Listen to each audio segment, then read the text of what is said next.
What is going on, everyone? Today we are going to talk about 4 different types of adult daycare. So when you're thinking about opening up your own center, which type of adult day program do you want to open? But first, I'm going to tell you a little secret. If you want to watch the rest of this video, you just gotta like, comment, or subscribe, and we will continue. Okay? Is that easy? All right, don't tell everyone. Okay, this is just for you. So make sure you do one of those 3, or all of them. Anyways, guys, my name is Chris Shannon, founder and CEO of Active Age Daytime Senior Care. And today we're talking about the 4 different types of adult day.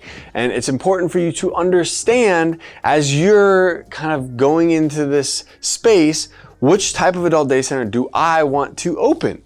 And there's 4 kind of categories to kind of make this assessment. And number 1 is going to be your payer source.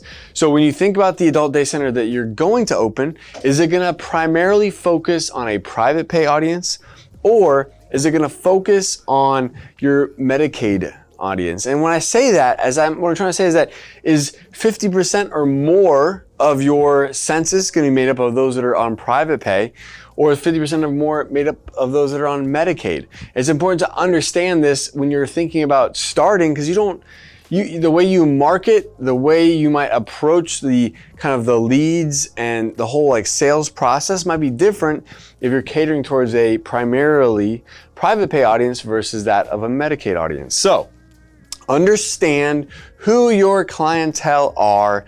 Are they private pay or are they Medicaid? It's important to look at your area and find out what percentage of those 65 and up are on Medicaid. Is the area that you're in, is it 10% on Medicaid? Is it 20% on Medicaid? Is it 40% on Medicaid?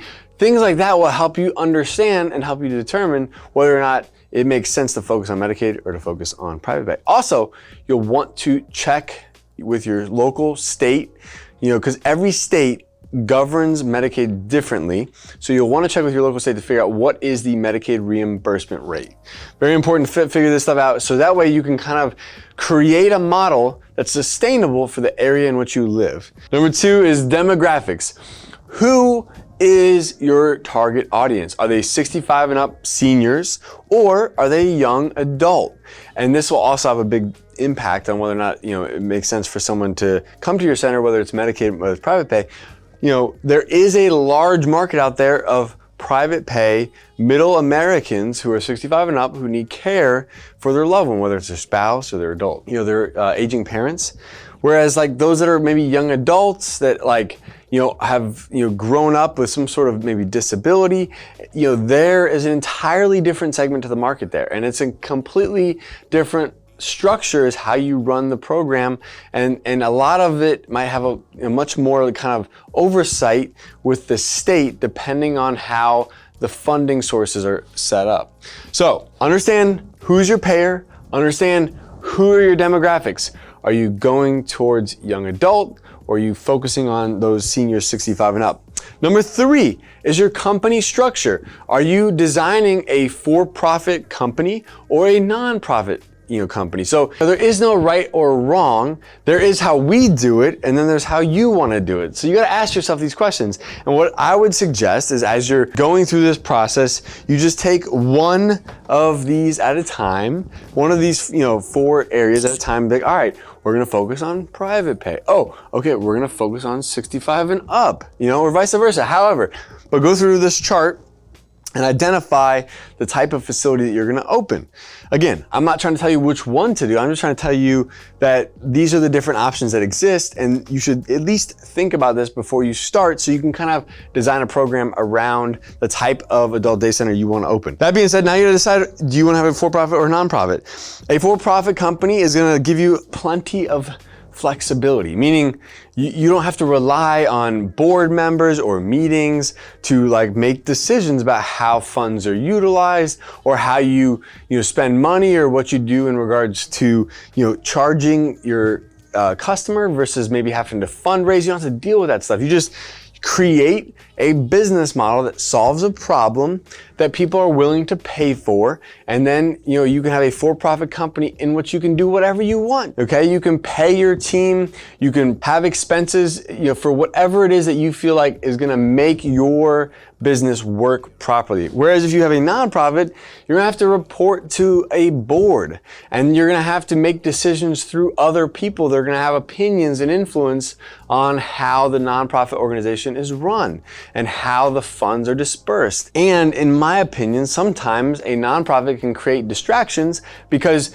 a big portion of what nonprofits have to do is fundraise, and fundraising is a completely different business model than that of adult day. If you're trying to provide services to seniors or young adults, and you're trying to actually focus primarily on providing for them, like, it might be a completely different shift of focus and time and energy and effort for your staff to have to go fundraise to make up the difference. So if you can create an economic model, an economic business model that makes sense for for-profit, sometimes you'll be able to focus on just what you need to do as far as servicing the needs of your customers and focusing on solving those problems, as opposed to having to go and fundraise. Again, so decision you gotta make, for-profit or nonprofit. You circle which one you decide.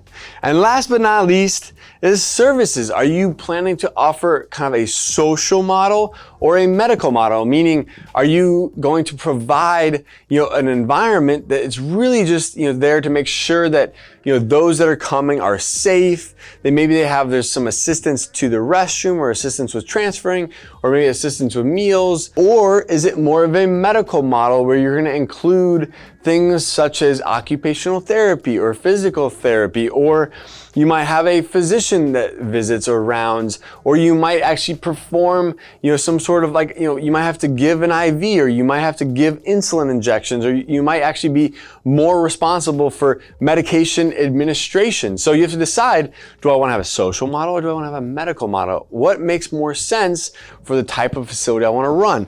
If you have a social model, you may not have as much medical overhead as opposed to having a medical model. If you have a medical model, you might have to have a nurse on staff.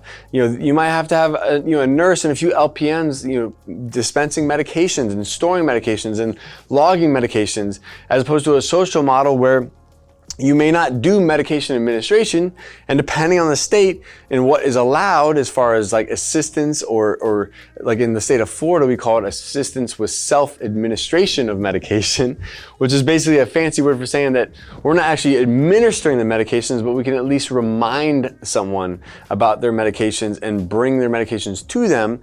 But again, this is going to be state by state. This is going to be different depending on the state's laws, the state's rules and regulations. So as a whole, you just want to have a better idea of who is your target demographic. Are you really focusing on being a medical solution for people, or are you focusing on maybe giving those caregivers a break? So you have to decide. Again, now I circled all the ones that we are, which is a for-profit, social model, senior 65 and up, and private pay. That's who we are. That's our identity, okay? But it's important for you to decide that for yourself. Who are you going to be?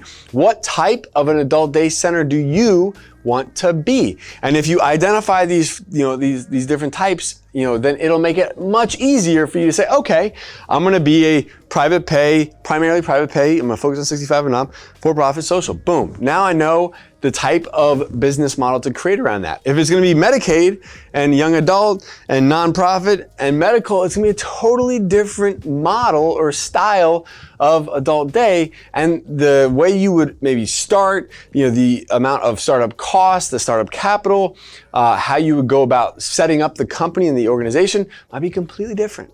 So you need to at least identify this first. So make sure you take a look at all 4 of these areas to decide the type of adult day center that you want to open. And if you want to learn more about opening up your very own adult day center, go to adcpro.com. Make sure you join us on all of our monthly webinars that we have on the second Wednesday of every month. We have a private Facebook group. You can ask any questions you'd like. Make sure you join our private Facebook group. And then we also have videos that we put out every single day just for you. So I would appreciate it if you like, comment, subscribe, show some love. And if you're interested in learning a little bit more about the franchising options that are available to you, I know this really great guy And they have an amazing company called ActiveAge, and I'd be happy to put you in touch. All right, guys, we'll see you on the next one. Peace. Hey, guys, thank you so much for joining me. If you'd like to learn how to open your own adult daycare center, go to adcpro.com. If you'd like the latest business tips, click here, and make sure you subscribe to our channel. Click here. We'll see you guys next time.